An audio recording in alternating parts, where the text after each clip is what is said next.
అస్మద్ గురుభ్యో నమః శ్రీమాత్రే నమః. అమ్మవారి దివ్యపాద పద్మాలకు నమస్కారం చేసుకుంటూ వీడియోలోకి వెళ్ళిపోదాం. మీకు నేను ఇంతకు ముందు కూడా చెప్పాను, లలితా సహస్రనామ స్తోత్రం చదివితే మోకాళ్ళు నొప్పులు మాయమైపోయే మంత్రం ఒకటి చెప్పాను. అయితే మీకు ఎవరికైనా మోకాళ్ళ నొప్పులు కానీ, మనకి స్పాండిలైటిస్ వస్తూ ఉంటుంది, ఎక్కువ మెడ నొప్పులు కానీ, ఈ మోచేతుల దగ్గర నొప్పులు వస్తూ ఉంటాయి, ఈ నొప్పులు కానీ, ఈ ఎక్కడ నొప్పి ఉన్నా కూడా అవి పోవాలి అంటే లలితా సహస్రనామాలు చదవడానికి ముందరగానే మీరు కాస్త కొబ్బరి నూనెలో కాస్త పచ్చకర్పూరం కలిపినటువంటి కొబ్బరి నూనె చేతితో తీసుకోండి.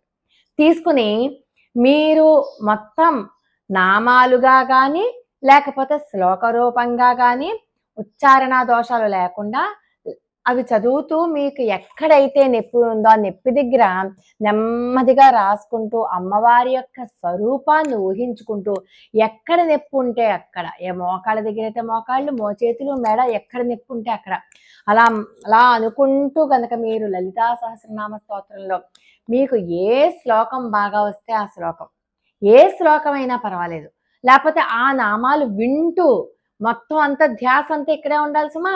ఓ పక్క నుంచి ఏమో లలితా సహస్రనామాలు వింటూ, ఓ పక్క నుంచి ఏమో మోకాళ్ళకేమో మందు రాసుకుంటూ, ఇంకో పక్క నుంచి వేరే వ్యాపకం పెట్టుకోకూడదు. ఇంకా మీరు కేవలం లలితా సహస్రనామాలు వింటూ కనుక మీరు అలా ప్రాక్టీస్ చేయండి, ఖచ్చితంగా మీ నొప్పులు చేత్తో తీసేసినట్టు మాయమైపోతాయి.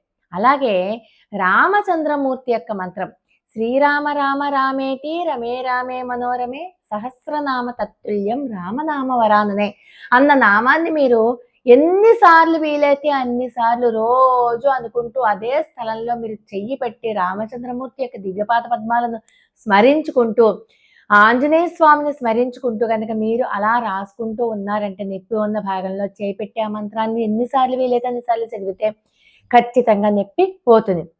2 మంత్రాలు కూడా ట్రై చేయండి. ఖచ్చితంగా ఎంతో మందికి ఫలితాన్ని అందించింది. నాకు కూడా ఫలితాన్ని, నాకు స్పాండిలైటిస్ ఎక్కువ, అందుకే నేను అలా చేసి చూశాను, ఫలితాన్ని పొందాను. కాబట్టి మీకు కూడా అదేమైనా ఉపయోగపడుతుందేమో ఒకసారి చేసి చూడండి. లోకా సమస్త సుఖినో భవంతు. మరి ఒక అద్భుతమైన వీడియోతో మళ్ళీ కలుసుకుందాం. అంతవరకు నమస్కారం.